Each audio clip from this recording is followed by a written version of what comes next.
আপনার চটপটে ক্যাট হঠাৎ করে শান্ত হয়ে গিয়েছে, খেলাধুলা বন্ধ করে দিয়েছে, খাওয়া দাওয়া বন্ধ করে দিয়েছে, পানি খাচ্ছে না, অতিরিক্ত পরিমাণে ঘুমাচ্ছে, তাহলে আজকের ভিডিওটি আপনার জন্য অত্যন্ত গুরুত্বপূর্ণ। আর এইসব কারণগুলো কেন হচ্ছে সে সকল বিস্তারিত আমি আমার ভিডিওতে সম্পূর্ণ তুলে ধরার চেষ্টা করব।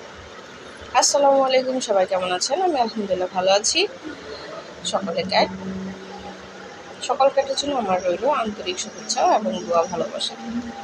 তো চলুন জেনে নেই যে আসলে আমি আজকে যে বিষয়টি নিয়ে আলোচনা করছি সেটি হচ্ছে বিড়ালের জ্বর। উপরোক্ত আলোচনার মাধ্যমে যদি মনে করেন যে কোনো একটি উপসর্গ আপনার ক্যাটের মধ্যে রয়েছে, তাহলে অবশ্যই ভেবে নেবেন যে ক্যাটের জ্বর আছে। জ্বর মূলত কোনো রোগ নয়, এটি অন্য যে কোনো একটি রোগের উপসর্গ মাত্র। তবে হ্যাঁ, জ্বরকে অবশ্যই অবহেলা করা যাবে না।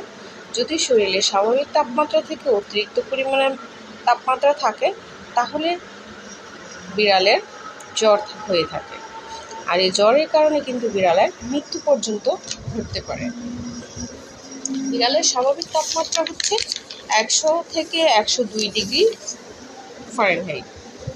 এর উপরে যদি চলে যায় তাহলে অবশ্যই ধরে নেবেন যে আপনার বিড়ালের জ্বর হয়েছে।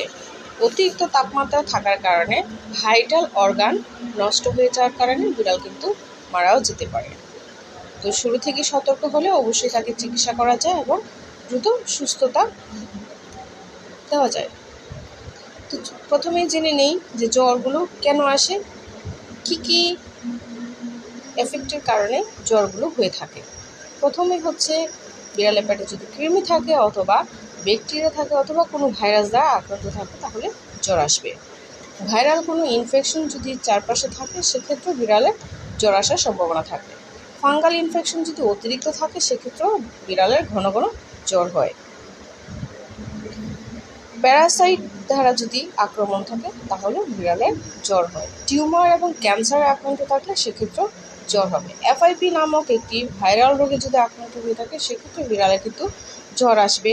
পেটে আমশা এবং অন্যান্য যদি কোনো প্রকার সমস্যা অথবা ডায়রিয়া থাকে, তাহলেও বিড়ালের জ্বর আসার সম্ভাবনা থাকে।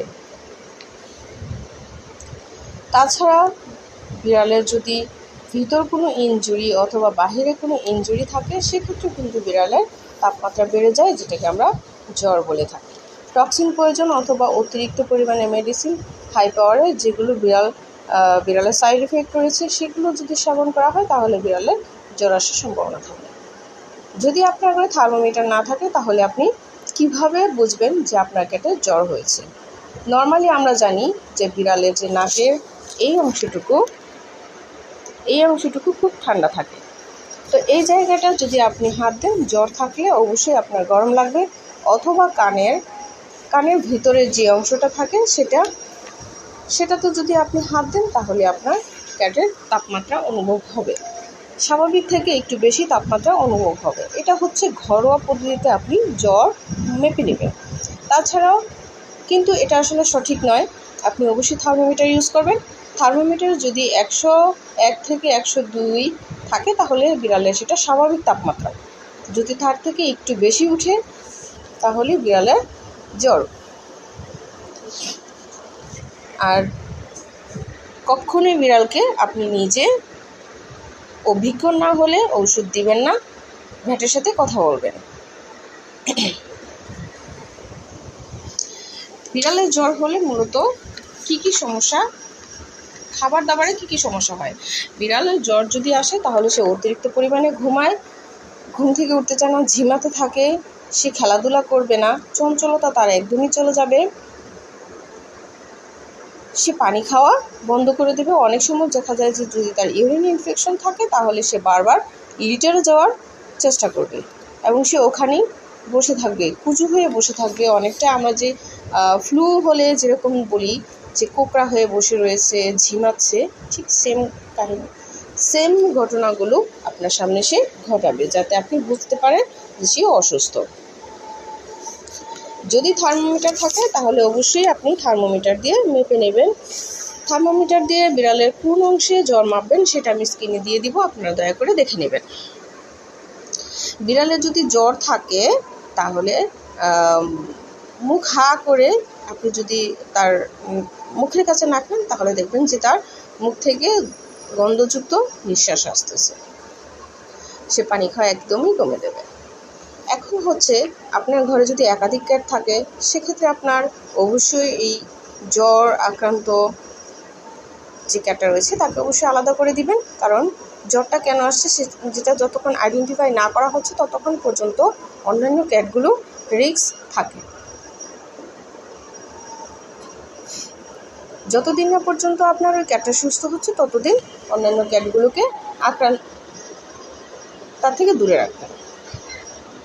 জ্বর আসলে আমরা প্রচলিত একটি মেডিসিন সবসময় খাইয়ে থাকি এবং সেটার ভোগান্তিও কিন্তু আমরা ভুগে থাকি, সেটা হচ্ছে নাপা এবং প্যারাসিটামল। আমার এখানে অহরহ আসছে এরকম যে নাপা খাইয়েছি, প্যারাসিটামল খাইয়েছি, তারপর বিড়ালের নাক কান মুখ এগুলো ফুলে যাচ্ছে, নীল হয়ে যাচ্ছে।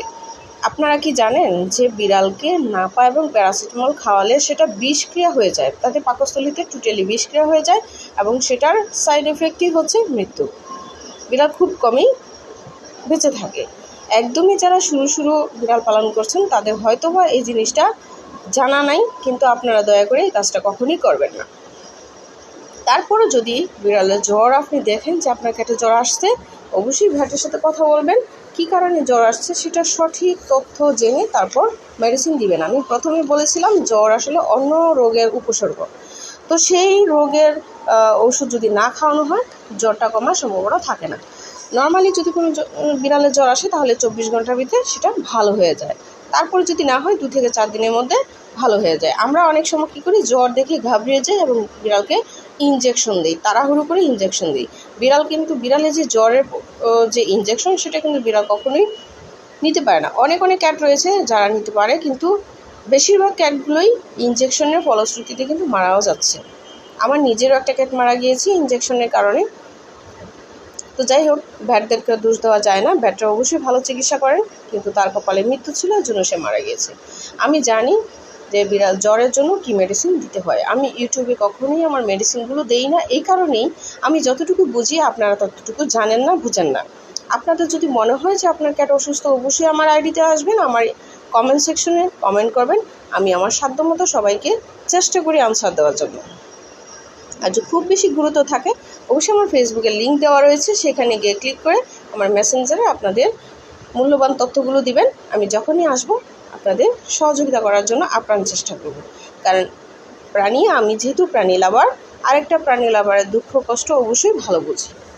তো এই হচ্ছে আজকে বিড়ালের জ্বর নিয়ে কথা।